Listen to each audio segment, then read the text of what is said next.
নমস্কার বন্ধুরা, any daily ব্লগে আপনাদের স্বাগত। আপনারা কেমন আছেন? আশা করছি সবাই ভালোই আছেন। আর জানেন তো, আজকের দিনটা কিন্তু একটু অন্যরকমের। অন্যরকম কেন? আজকে 5 ফেব্রুয়ারি, মানে আমাদের অ্যানিভার্সারি, আজকে সেকেন্ড অ্যানিভার্সারি। তো সকাল সকাল ঘুম থেকে উঠে ঘরের পুজোটা সেরে চলে আসলাম মন্দিরে। এটা আমাদের বাড়ি থেকে বেশি দূরে নয়, কাছেই মন্দির, আমাদের গুরুদেবের মন্দির আছে। তো এখানে সকালবেলায় ওকে বলছিলাম যে চলো গিয়ে ধূপকাঠি মোমবাতি দেখে আসি। গুরুদেবের আশ্রমে যাওয়া তো এখন এত সকাল সকালবেলা সম্ভব নয়, তো তাই কাছে এখানে মন্দির আছে, তাই এখানেই চলে আসলাম। আজকে এসে দেখছি যে মন্দিরটা তালা দেওয়া। অন্যদিন হয়তো এরকম থাকে না, রোজ তো আর আমি আসি না। একবার এসেছিলাম, তখন দেখছিলাম যে গেটটা খোলা ছিল, কিন্তু আজকে দেখছি যে তালা দেওয়া। তো যাই হোক, বাইরে থেকে আমি ধূপকাঠি মোমবাতি গুরুদেবকে দেখিয়ে নিয়েছি, এখন বাড়িতে চলে যাব। তো ও এখানে প্রণাম করছে। তো চলে আসলাম বাড়িতে। সকাল সকালবেলা মাও চলে আসলো। এখন 10:30 মতো বাজে। মা ঘরে থেকে আজকে পাটিসাপটা আর বকফুল বানিয়ে এনেছে। আজকে আমার সোমবার ছিল, তাই আমি তো সকালে কিছু খাইনি। তো যেহেতু খাইনি, তো ওকে বললাম যে চলো একসঙ্গে গুরুদেবের আশ্রম থেকে গিয়ে আসি, তারপরে না হয় খাবো। তো এখানে চা আর পাটিসাপটা নিয়ে বসেছিলাম। তো মা বললো যে শাড়িটাকে চেঞ্জ করতে না, মা নাকি আমাদেরকে আশীর্বাদ করবে, বাবু আর মা একসঙ্গে আশীর্বাদ করবে। তো এই জন্য আমি আর শাড়িটা চেঞ্জ করিনি। তো মা এখানে আশীর্বাদ করে আমাদেরকে দুজনকে 5,000 টাকা দিল। এবার মা কিছু গিফট করেনি, টাকা দিয়ে দিয়েছে, আমাদের যা মন হয় তাই কিনবো। তো এখানে মা দিচ্ছে, তারপরে বাবু দেবে, বাবুও দিয়ে দিচ্ছে। তো আমি বাবুকে প্রণাম করছি। তো এখন ভাবছি যে আমরা গিয়ে কেকটা নিয়ে আসবো। এখন বাজে 4টার মতো। চলে আসলাম টাউনে। এখন দেখি কোন দোকান থেকে নেই কেকটা। তো অপরূপাতে, কেক প্লাজাতে সবখানে গিয়েছি, ফাইনালি আমরা কেক প্লাজা থেকে নিয়ে নিলাম। সরি, কেকটা ভিডিও করা হয়নি। তো বাড়িতে চলে এসেছি, এসেই আমি সঙ্গে সঙ্গে বসে গেলাম মেকআপ করতে, কারণ লেট হয়ে যাবে পরে, আর একা একা করতে লাগে, তাই হেয়ারটা প্রথম করে রেখেছি, তারপরে আমি মেকআপটা করে নিচ্ছি, কারণ ক্রিম্পিং করতে হয়, কার্ল করতে হয়, তাই একটু টাইম লাগে। তো এখন 7:30টার মতো বাজে। চলে আসলাম আমরা হোটেলে। এই যে আমার ফাইনাল লুক। এখন হোটেলটাকে দেখাই। খুব সুন্দর একটা হোটেল। হোটেলটার নাম হলো স্ট্রং টেস্ট। এটা একটা বিয়ে বাড়ি, উপরে বিয়ে বাড়ি, নিচে একটা রেস্টুরেন্ট টাইপের। আর এটার ভেতর থেকে বেরিয়ে এই জায়গাটার মধ্যে খাওয়া দাওয়ার জায়গা। আর এই যে দেখছি, ফটো তোলা শুরু হয়ে গেছে অলমোস্ট, আমাকে বাদ দিয়ে। এখানে আমার শ্বশুর মশাই, আমার বাবা, আমার হাজবেন্ড ক্যামেরা করা শুরু করেছে, আর এখানে আমার মাসিমণি, মা আর ভাই পোজ দিয়ে দাঁড়িয়ে আছে। আর এই যে আমাদের প্রথম অতিথিরা চলে আসলেন। সরি, অতিথি বলবো না, আমাদের ফ্রেন্ডস। আমরাই প্রথম এসেছিলাম, তারপরে ওরা আসলো। আর এই যে আমার ফ্রেন্ড, আমার স্কুল ফ্রেন্ড, আর আমার মা আর মাসিমণি ওদের সঙ্গে দাঁড়িয়ে গল্প করছে। আর এদিকে আমার হাজবেন্ড এদিকে ব্যস্ত ওর বন্ধু বান্ধব নিয়ে।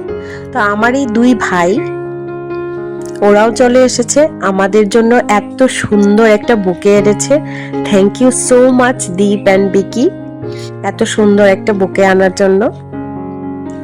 তারপরে আমরা কেক কাটা শুরু করে দিলাম, কারণ অনেকটা লেট হয়ে যাচ্ছে, অনেকে আবার বাড়িতে যাবে, খাওয়া দাওয়া শেষ করতে হবে। তো এই যে এখানে আমি হাসছি, কারণ হলো হঠাৎ করে বাবু হ্যাপি বার্থডে বলে দিয়েছে, তাই জন্য আমি হাসছিলাম। এরকম হয় অনেক সময়, অ্যানিভার্সারি বলতে গিয়ে হ্যাপি বার্থডে চলে আসে মুখে। তো এখন বাবা আর বাবু আমাদেরকে খাওয়াতে এসেছে, কেক খাওয়াতে। তো আমি কি করেছি, বাবুর হাতটা টান দিয়ে আমি খেয়ে নিয়েছি প্রথম। মা এদিকে বলছে যে কি করছে দেখো, তারপরে আমার বাবা ওকে খাইয়ে দিল। যাই হোক, ভীষণ মজা হলো। আর এদিকে ও কেক কাটতে গিয়ে এত বড় একটা পিস নিয়েছে, আর বাবু এদিকে ওকে খাইয়ে দিতে গিয়ে ও ভীষণ হাসাহাসি করছিল।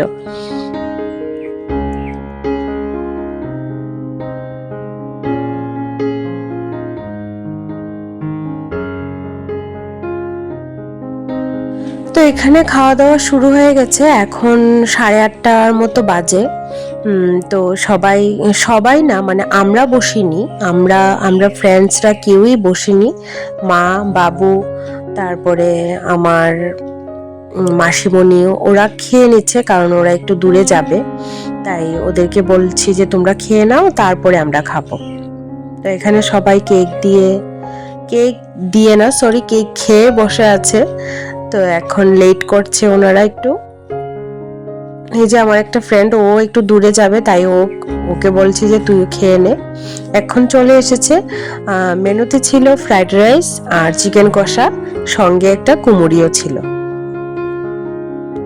তো কুমুরিটা দেওয়ার সঙ্গে সঙ্গে সবাই টপ টপ করে খেয়ে নিল, আর এখন সবাই রাইস আর চিকেন কষা নিয়ে বসেছে। তো এই যে আমার স্কুল ফ্রেন্ড, ও ভীষণ ভালো, এত শর্ট টাইমে ওকে ইনভাইট করেছি, তারপরেও ও এসেছে। থ্যাংক ইউ সো মাচ আসার জন্য। আর এখানে আমাদের ডান্স অলমোস্ট স্টার্ট। সত্যি ভীষণ আনন্দ করেছি আমরা, ভীষণ আনন্দ করেছি। স্পেশালি তো অলি, গত বছর ও ছিল না, তাই এত আনন্দ করতেও পারিনি হয়তো। গত বছর অনেক লোক ছিল, 100-র মতো লোক ছিল, অনেক বড় বড় বক্সও ছিল, কিন্তু নাচার কেউ ছিল না। গান ছিল, লোক ছিল, কিন্তু ডান্স করার কেউ ছিল না। এবছর তো এত ডান্স করেছি আমরা, মানে ভীষণ আনন্দ হয়েছে, ভীষণ। এই দিনগুলি ভুলে যাওয়ার মতন নয়, এত মজা করেছি আমরা। সত্যি কথা বলতে, একটা বলে না যে টাকা দিয়ে কিনেও খুশিটাকে পাওয়া যায় না, আনন্দটাকে টাকা দিয়ে কেনা যায় না, কথাটা একদম সত্যি। আর হঠাৎ করে ওই দিন কি জানি হলো, আমার হাজব্যান্ড এত ডান্স স্টার্ট করে দিল, নালে তো ওকে ডান্স করানো যায় না, আর এমনিতে ভীষণ ডান্স করা শুরু করে দিল ওই দিন। যাই হোক, সব মিলে খুব মজা করেছি আমরা, ভীষণ আনন্দ করেছি। ফার্স্ট অ্যানিভার্সারিটাও এত মজা হয়নি যতটা সেকেন্ড অ্যানিভার্সারিতে মজা হয়েছে। দেখো কি অবস্থা, দুই বন্ধু একজনকে ধাক্কাধাক্কি করা শুরু করে দিল। বেচারি অলি এদিক থেকে চলেই যাচ্ছে, এইদিকে দীপঙ্কর দার বউর সঙ্গে ও ডান্স করছে, আর আমার সঙ্গে দীপঙ্কর দা ডান্স করছে। বাপরে বাপ, এত নাচা, নাচতে নাচতে আমার উন্না টুন্না সব খুলে যাচ্ছিল। সবাইকে many thank you so much, যে আমাদের স্পেশাল দিনটাকে তোমরা এইভাবে আরো স্পেশাল করে দিলে। আমরা একা একা নিজেরা তো আর এত এনজয় করতে পারতাম না, সত্যি কথা বলতে। তো জানি এখন তোমরা সবাই আমার ভিডিওটা দেখছো, তাই সবাইকে আবারও থ্যাংক ইউ সো মাচ। তো এখন আমরা খেতে বসেছিলাম। তো এখানে ওরা তিনো বন্ধু বসে এত সুন্দর করে গল্প করছিল, তাই আমি একটু ভিডিও করে নিলাম। তো আমরা লাস্টে খেয়েছি, আমাদের খাওয়া দাওয়া এখন কমপ্লিট হয়েছে। তো এখন আমরা সবাই বাড়ি ফিরে যাব। আর এই যে আমার দাদা একজন, খুব ভালোই নি, ভীষণ এনজয় করতে পারে। ঠিক আছে বন্ধুরা, আজকের মতো তাহলে ব্লগটা এখানেই শেষ করছি। দেখা হবে পরে নতুন আরেকটি ব্লগে। ভালো থাকবেন, সুস্থ থাকবেন। আমার ব্লগগুলি ভালো লাগলে আমার চ্যানেলটাকে সাবস্ক্রাইব করে দেবেন।